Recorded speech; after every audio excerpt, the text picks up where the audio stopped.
I ruined my life with a single question. And no, I don't regret it. They say knowledge is power.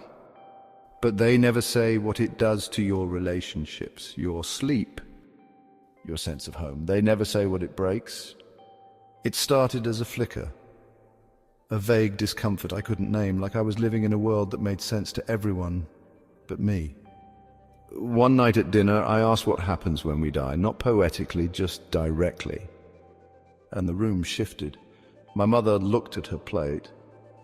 My father cleared his throat. No one answered. But I had touched something. I hadn't found truth, only silence. A silence that vibrated with something hidden. That's when I first heard you. Not your voice, your presence. You didn't arrive with fire in your hands. You were the fire, the one hiding behind my questions, waiting for me to ask again. You didn't offer comfort, you offered tension. You offered curiosity sharpened into rebellion. You were my Prometheus. Not the hero from the old myths, but the part of me that refused to accept easy answers. You never introduced yourself, you didn't give me a reason. You just lit the match, and suddenly I couldn't unknow what I hadn't yet learned. It was like sensing a door in the wall I'd stared at my whole life, a door everyone pretended wasn't there. I started asking more, not to be difficult, but because I couldn't help it. And the more I asked, the more alone I became. There's something dangerous about curiosity. Not the innocent kind, the sacred kind, the kind that looks behind the curtain and dares to say what it sees. I didn't know it yet, but I'd already left the village, not with my feet, but with my mind.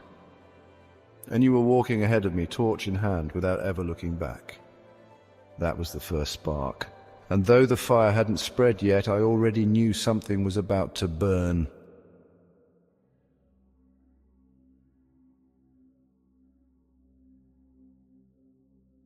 There are moments that split your life in half, not with noise, with stillness. For me, it was a sentence, tucked in the pages of an old philosophy book I hadn't even planned to open. This I read, "To know is to be unfit for life." I didn't understand it, but it understood me. I walked out of that bookstore and the world had looked the same, but nothing felt real. People moved like actors in a scene I could suddenly see through. Everything that once felt solid now shimmered with illusion. That was the moment the gift landed, and it was not a gift. It was a trespass, like I'd crossed into territory humans were never meant to enter. Like Eve taking the fruit, like the Watchers descending from the heavens with secrets not meant for Earth. It didn't feel like learning, it felt like breaking and entering. And yet there was no turning back. The fruit was eaten, the fire was touched. I began to notice things others didn't, the tension behind their laughter, the contradiction in their stories, the machinery beneath their beliefs. And I began to understand why people cling so tightly to illusion, because reality, unfiltered, is sharp, it cuts. I wanted to share what I was seeing, but every time I tried, the room got colder. People nodded politely, then changed the subject. Some didn't come back. I hadn't just changed, I had committed a social crime, I had stopped pretending. The truth didn't make me wise, it made me inconvenient. And that's when I realized what your gift really was, Prometheus. It wasn't clarity, it wasn't power, it was isolation. You hadn't brought me into the light, you had burned down the house I used to live in and left me in the ashes. And yet somewhere in those ashes I found a strange kind of reverence, not peace, not joy, but reverence. Because now I saw the cost, and that meant I was finally seeing the truth. And that was when the fire truly began.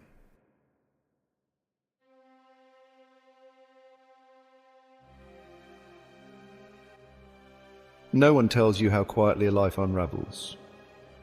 There's no explosion, no breaking glass. Just distance. One day you realize you're on the other side of a conversation that used to feel like home. I thought waking up would bring me closer to others. I thought truth would create connection.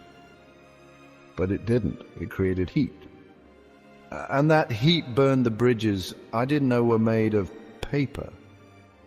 You gave me the fire, Prometheus, but you never warned me it would cast shadows no one else wanted to stand in. That once I saw the world unmasked, I'd be the one wearing something unfamiliar. They stopped calling, not because I changed my number, but because I stopped speaking their language. There is a kind of loneliness that doesn't come from being alone. It comes from seeing too much, from knowing that the stories we tell ourselves about safety, about fairness, about how things work, are often just lullabies we hum to keep the dark at bay. And I tried to share what I was seeing, at first gently, then urgently, then not at all. Because every truth I carried into a room felt like a wrecking ball, even when I whispered. And you stood at a distance watching me burn. Not out of malice, out of knowing. I began to understand what kind of lineage I had joined. Semmelweis, the doctor who realized hand-washing could save lives. They ignored him, laughed at him, locked him in a madhouse where he died, bleeding from the same infection he tried to prevent. Mansur al-Hallaj, a mystic who said, "I am the truth," not out of arrogance, but recognition. They tore him apart. You knew their names. And now I did too, not as martyrs, as mirrors. That was the real burn, not the isolation, not the loss, but the realization that this wasn't personal. This was a pattern, a system. The fire is never welcomed, it's feared. Because fire doesn't just illuminate, it forces change. It demands that lies collapse. And so we pay for it over and over, with friendships, with safety, with the quiet comfort of being easily understood. One night I sat across from someone I used to love. I told the truth, gently, carefully. And I watched their face close, like a book they no longer wanted to read. That moment burned more than anything else. Because that's when I understood the cost wasn't just mine. It would echo, it would ripple. Truth doesn't just isolate you, it isolates the people who try to stay near you.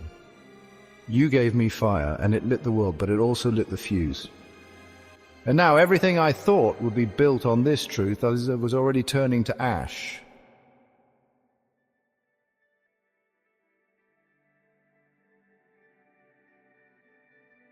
There's a kind of silence that isn't empty.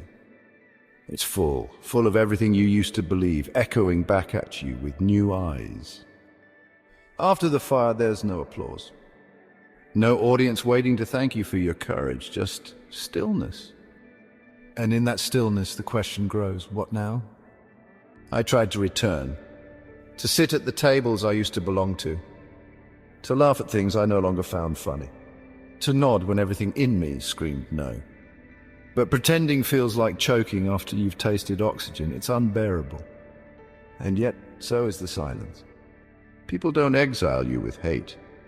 They exile you with absence, with a pause in the conversation when your truth touches the air, with a look that says, "We liked you better before." I stopped speaking, not because I lost my voice, but because no one wanted to hear it. There is no space in polite society for the one who names the fault lines. So I withdrew, smiled less, listened more. Not out of wisdom, out of exhaustion. You told me to carry the flame. You didn't tell me the weight of carrying it alone. And yet, I wasn't the first. Cassandra saw the fall of Troy, warned them, they called her mad. Because the truth she carried didn't fit their plan. They didn't want vision, they wanted reassurance. And so they silenced her with disbelief. It's a pattern, isn't it? You're not punished for being wrong. You're punished for being right too soon. For holding a mirror before the world when it's still in love with its mask. That's what you gave me, Prometheus. Not knowledge, not power, but exile. I missed the lies. They were easier to carry. But the door is closed now. The one I walked through when the spark caught flame. And I can't unwalk it. Sometimes, in the middle of the night, I wonder, would I trade it all back? The clarity, the solitude, the burn. Would I give it all away just to be accepted again? But even as I ask it, I know the answer. Because even in the silence, even in the ache, I can still feel it. The ember you placed in my hands, it still glows. And maybe that's enough for now. Even if no one else sees it. Even if it has to burn in the dark.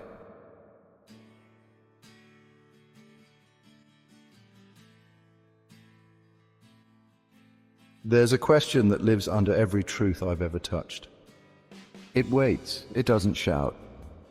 It just lingers, quiet as smoke after the fire has passed. Was it worth it? Not the truth itself. That's never the question. The question is the cost. The burn marks, the cold rooms. The birthdays where no one calls anymore. I lost people. Not because they stopped loving me, but because I stopped being someone they recognized. When you carry fire, you don't get to keep the masks. And maybe the hardest part wasn't the isolation. It was knowing I couldn't explain it. Not fully, not without burning everything else down with it. I thought about taking it back. The whole journey. Going back to that moment before the match struck. Before I stepped across that invisible line. Before you handed me this beautiful, cursed flame. But even in the moments I wished for sleep again, I knew something in me was already too far gone to dream. The fire had rewritten my soul.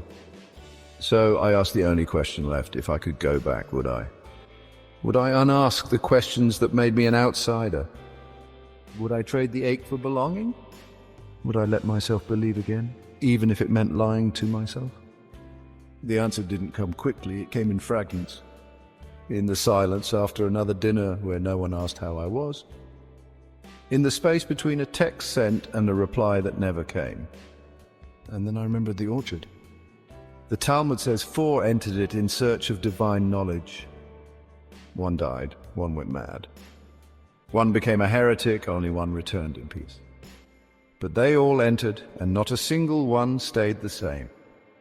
I used to wonder which one I was. Now I understand that just stepping into that place, the space beyond comfort, beyond certainty, was the answer itself. You never promised safety, Prometheus. You never said the fire would make me whole. You just offered it, and I reached for it with both hands. So was it worth it? It hurt, it cost. It burned, but it was real. And real, no matter the pain, is something I'll never trade again. Because what I've lost may never return, but what I found, that stays. Even in the dark, especially there.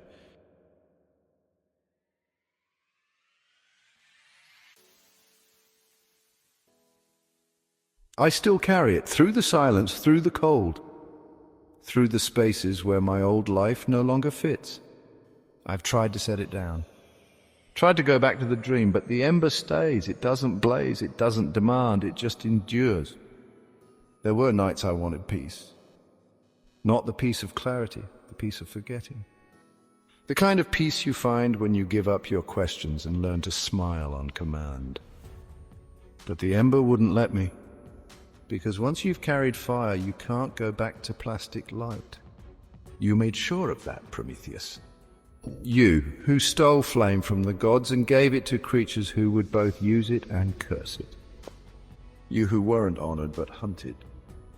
You who were chained for the crime of illuminating the blind. You knew what this would do to me. Not just the knowledge, the aftermath. The silence, the suspicion, the weight. But you also knew something else. That there's a power in carrying what others are too afraid to hold. Not pride, not ego, but conviction. The fire you gave me stripped away who I thought I was. But in the ashes, I found someone who wasn't afraid to see. Not because I'm strong, but because I'm already burned. And you can't scare what's already been through the fire. Some gifts don't heal you, they haunt you. But they give your life shape and meaning and truth. I still carry this ember. Not to light the world, but to remind myself that I lived awake. That I saw, that I chose, that I kept going, even when it hurt, especially when it hurt. Because this isn't just a story of what I lost, it's a story of what I became. And if you've carried this kind of flame, if you've ever lost everything because you chose to see clearly, then this letter was written for you too. Write your version, leave it below, speak it out loud. Because those of us who walk with the ember, we don't need millions. We just need to know we're not alone. This was my letter to Prometheus. To the one who gave me fire, knowing it would burn me. To the one who watched me fall but never turned away. You didn't save me, you forged me.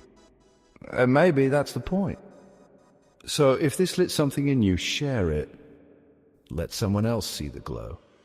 Because this fire, it was never meant to be carried alone.